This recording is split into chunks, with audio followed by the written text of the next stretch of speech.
Әл-Фараби және Абай мыңжылдықтың қос шырағы.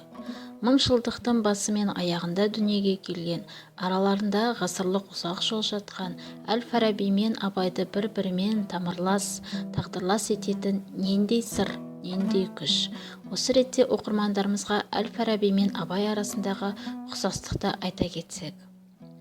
Бұл кісіден бұрын да кейін де даналар болды, бірақ олар дәл Фарабидей геометрия, музыка, астрономия сияқты үш ғылым саласына бірдей ұлы үлес қосқан, аса ірі жаңалық ашқан ғалымдарды табу қиын.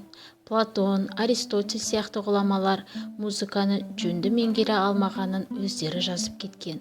Бұл жарты ғасырдай Әл-Фараби мұрасын зерттеумен шұғылданып келе жатқан ғұлама ғалым Ақжан Жақсыбекұлы Әл-Машани тұжырымы. Шындығында Әл-Фараби тек ғалымдығымен ұлы емес, ол көп қырлы ғұлама, өнерпаз, ақын да. Ал біздің заманымызда оған жақын рухани сабақтас адам бар ма десек, біз алдымен Абайды айтар едік.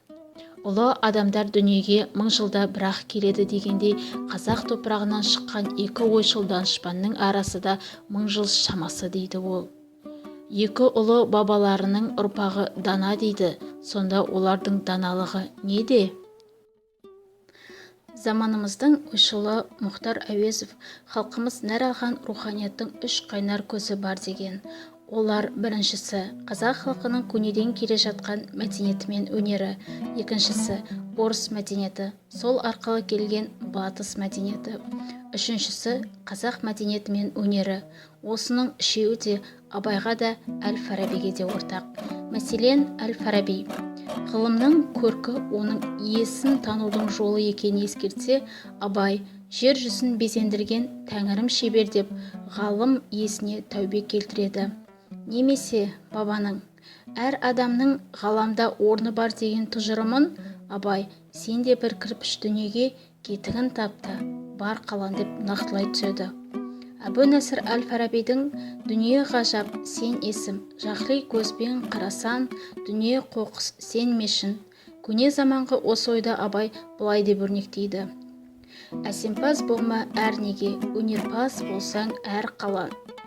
Екі дана да дүние ғажап құбылыс екенін, әр заттың, әр адамның өз орны болатынын, орны тапқанда ғана қадірі артатындығын, яғни Әл-Фараби Абай қағидасының адам табиғаттан үйренеді дегенге сиятынын түсіндіреді.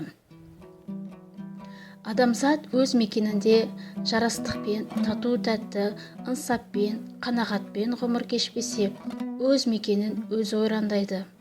Кешегі Кеңес империясы кезінде ұлт басына түскен трагедия осыны дәлелдеп берді.